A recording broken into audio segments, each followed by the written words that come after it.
बहुत जल्दी श्री कृष्ण की प्राप्ति कराने में समर्थ है श्री तुलसी महारानी जी।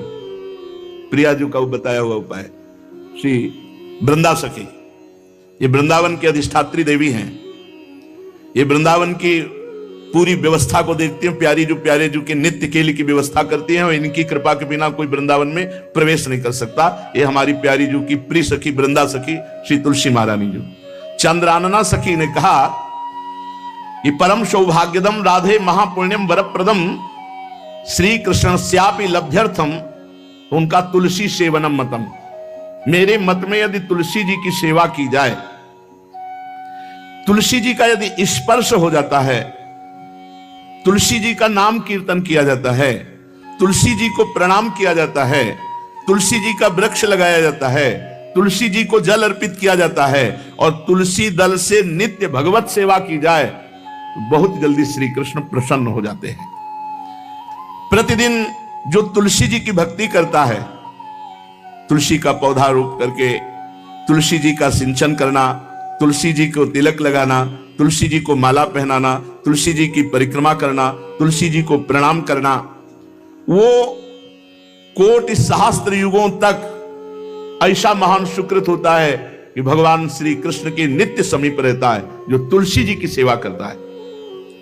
जब तक मनुष्य की लगाई हुई तुलसी की शाखा प्रशाखा बीज पुष्प सुंदर दल से तुलसी जी सुशोभित होती है, तब तक हजारों कल्पों में श्री हरिधाम में रहते हुए उसका कभी पुण्य नष्ट नहीं होता।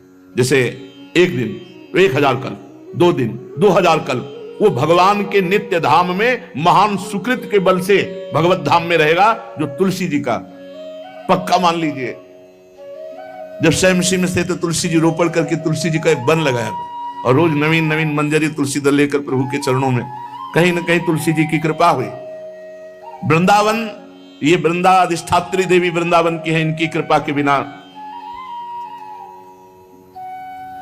हे चंद्रादने, संपूर्ण पत्रों और पुष्पों को जो उतार करके सम्मान पूर्वक पहले प्रार्थना करनी चाहिए। हे वृंदा देवी, हे तुलसी जी, भगवान श्री हरि की पूजा के लिए या प्रियाजू की पूजा के लिए हम आपके कुछ मंजरी कुछ दल लेकर के सेवा करना चाहते हैं, आप कृपा करके मुझे दीजिए, और फिर उतार लें। ऐसे नोचना नहीं, बहुत सम्मान से बहुत प्यार से, तो तुलसी जी प्रसन्न होते हैं। जो मनुष्य तुलसी दल से श्री हरि की पूजा करता है, कोई भी पाप उसका स्पर्श नहीं कर सकता।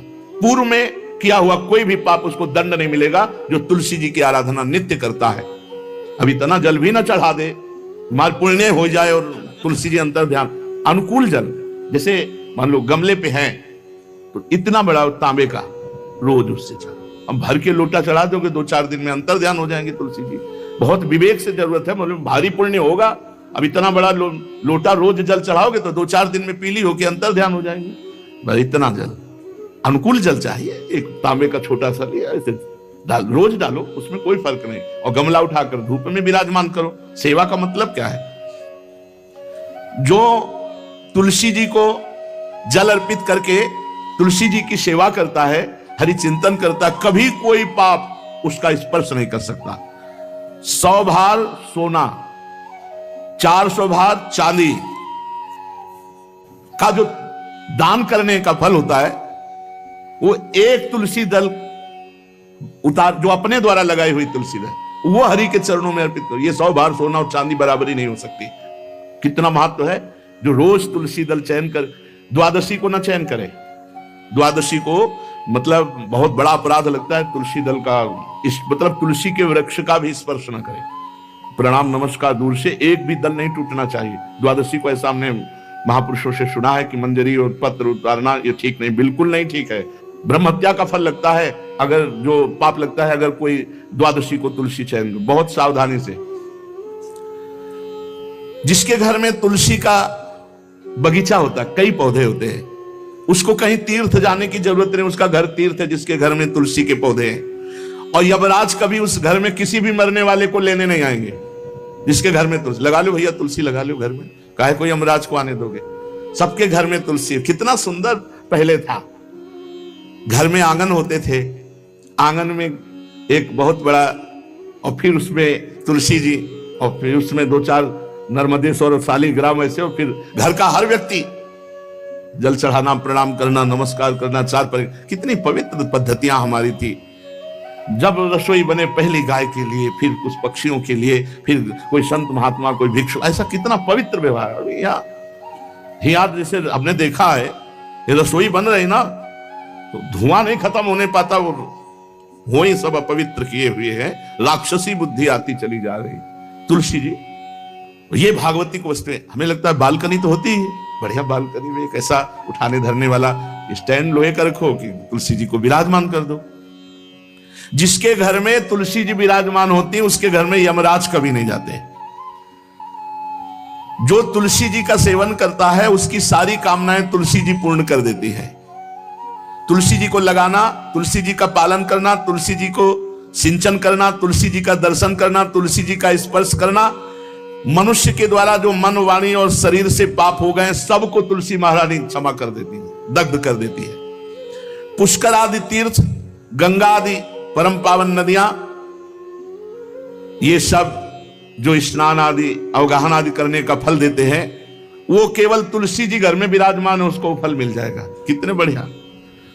जो तुलसी जी की नवीन मंजरी प्रभु के चरणों में अर्पित करके प्रणाम करता है, वो चाहे कितना भी अपराध किए हो, वो कभी यमपुरी को नहीं देखेगा, कभी यमराज के पास नहीं जाएगा। जो मनुष्य तुलसी काष्ठ का घिसा हुआ चंदन लगाता है, उसके सारे संचित भस्म हो जाते हैं, और क्रियमाण जो वर्तमान, वो कभी उसको बांध नहीं सकते। तुलसी जी का काष्ठ का घिसा हुआ चंदन। जिसके घर में तुलसी की छाया होती है वहां पितरों को अपने आप कल्याण प्राप्त हो जाता है। जो श्राद्ध करने से लाभ मिलता है पितरों को, घर में तुलसी लगा के जो तुलसी की छाया, बड़ा वृक्ष, पितरों को तृप्ति मिलती है। चतुर्भुज ब्रह्मा जी सारंग धनवा श्री हरि के महामहिम स्वरूप की अनुभूति करने के लिए भी कहा है कि तुलसी जी का महान महात्म्य, अगर तुलसी जी का सेवन करे तो भगवान श्री हरि की महिमा को जान जाएगा। स्त्री हो या पुरुष, पुरुष नपुंसक नारीवा जीव चराचर कोय, सर्व भाव भज कपट तज मोहि परम प्रिय सोय।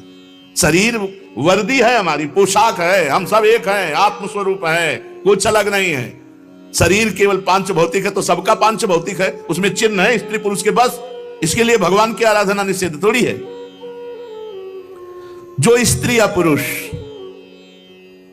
श्री तुलसी जी के काष्ठ के मन के बना के, जैसे छोटी कंठी या बड़ी माला धारण करता है, श्री कृष्ण उसके बस में हो जाते हैं। यह है तुलसी जी की महिमा। परम सुहाग श्री कृष्ण मिल जाते हैं, और कौन सी भी हमें उपलब्धि चाहिए। हे गोप नंदिनी, तुलसी जी का सेवन करने से श्री कृष्ण वश में हो जाते हैं। जो तुलसी की माला से नाम जप करता है, काउंटर वाली बात तो स्मृति के लिए भाई है, हम निषेध नहीं करते, नहीं बहुतों के भजन बंद हो जाएंगे, पर हम इतनी महिमा जरूर बता देते हैं कि तुलसी माला से जो नाम जप किया जाता है उससे आध्यात्मिक सिद्धि बहुत जल्दी होती है। गुरुदेव भगवान कहते जो अंगुलियों से रगड़ होती है मन का से, उसमें आध्यात्मिक ऊर्जा शक्ति तुलसी माला से। प्लास्टिक पर भाई करो, निषेध नहीं कह रहे बंद हो जाएगा, वो भी राधा राधा कहना, वो हमें बंद नहीं करना। हम कह रहे तुम जैसे बने वैसे करो, लेकिन माला का बहुत बड़ा प्रभाव है। तुलसी परम पवित्र भगवान श्री हरि की प्रिया, और उनके काष्ठ को जब हम ऐसे ऐसे नाम के साथ, तो विशेष ऊर्जा शक्ति, आध्यात्मिक शक्ति हमें जागृत होती है। हो सके जिनको ऐसा बन सके तो छोटी एक वो आती है सुमिरनी, उसको रख लो, अपनी जेब में रख लो, उससे करो। और नहीं है तो भैया तुम इसी से करो, नाम जप करो, भाव को भाव न खालसो, नाम जपत मंगल दिस दसो। सुंदर सुंदर तुलसी जी के वृक्षों के समीप बैठ करके जो अनुष्ठान किया जाए वो बहुत लाभदायक। श्रीमद् भागवत का, गोपाल सहस्त्र नाम का कोई भी पाठ तुलसी जी के समीप विराजमान करके किया जाए। आचार्य को बुला करके तुलसी पूजन करना चाहिए। विविध प्रकार के अनुष्ठान, अरे तभी तो सब मंगल होता है।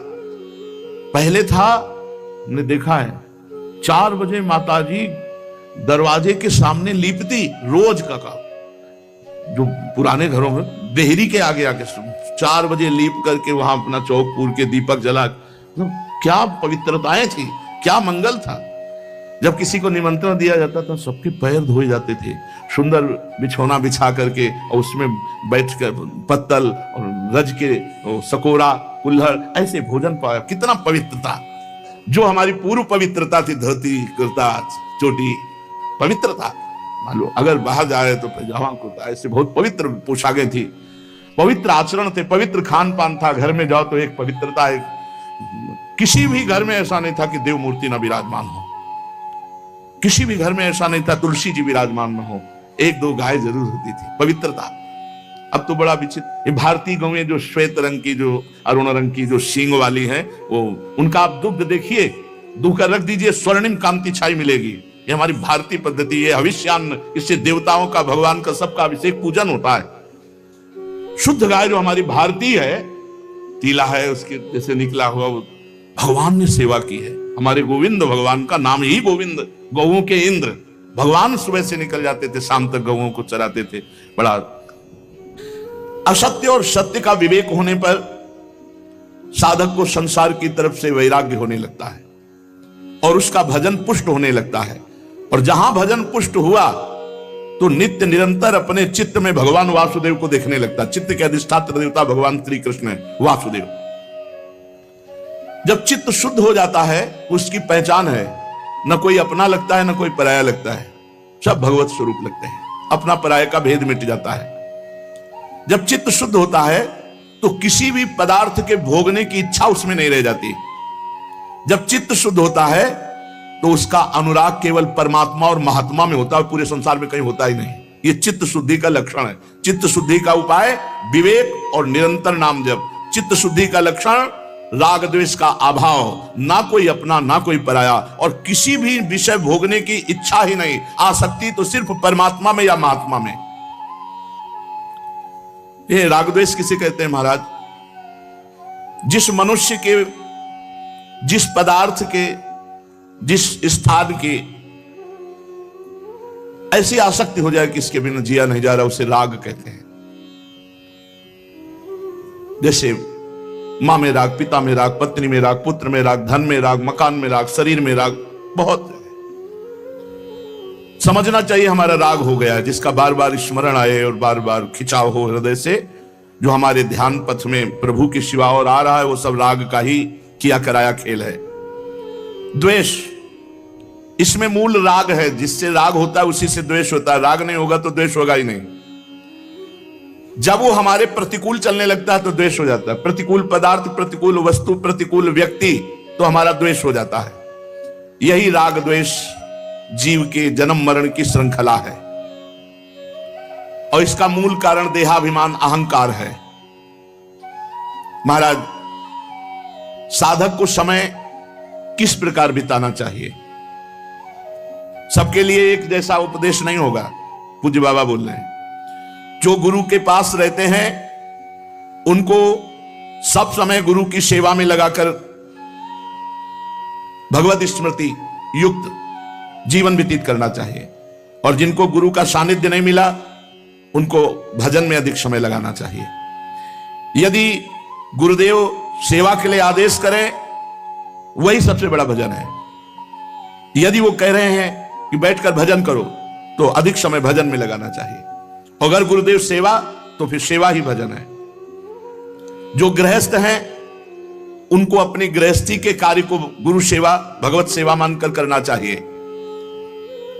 यदि गुरु जी कुछ स्वीकार करते हैं तो ठीक है, नहीं सर्वस्व गुरु का है, ऐसी भावना करनी चाहिए। विरक्त उपासक को गुरु की अधीनता स्वीकार करनी चाहिए। गुरु की अधीनता से अपने आप सारे पाप, द्वेष, दोष, राग सब नष्ट हो जाता है। सबको यह तो ध्यान रखना है कि भगवती जो हमारी परम करुणामयी स्मृति स्वरूपा है, वो हमारे दिमाग में छाई रहे। महान तेजोमयी निकुंज देवी श्री स्वामिनी महामहिमामयी महारानी लाडली जो भगवती स्मृति ऐसी कृपा करें कि ये हमारी स्मृति में ही बस जाए, कभी स्मृति से दूर ना हो, चाहे हम सेवा परायण हो या एकांत बैठे हो। महाराज भगवान तो हमें दिखते नहीं, तो उनसे प्यार कैसे हो, उनकी शरण कैसे हो? भगवान तुम्हें दिखते नहीं? बड़े आश्चर्य की बात है, ये सब भगवान ही तो है। पूज्य बाबा अब उनकी ब्रह्ममयी दृष्टि है। चलो भगवान नहीं दिखते तो भगवान का नाम, भगवान की महिमा, भगवान के भक्त ये तो दिख रहे हैं, आप इनकी बात मानो, नाम जप करो, भगवान की लीला गुण गाओ, जैसे आदेश होता है वैसे सिद्धांत से चलो।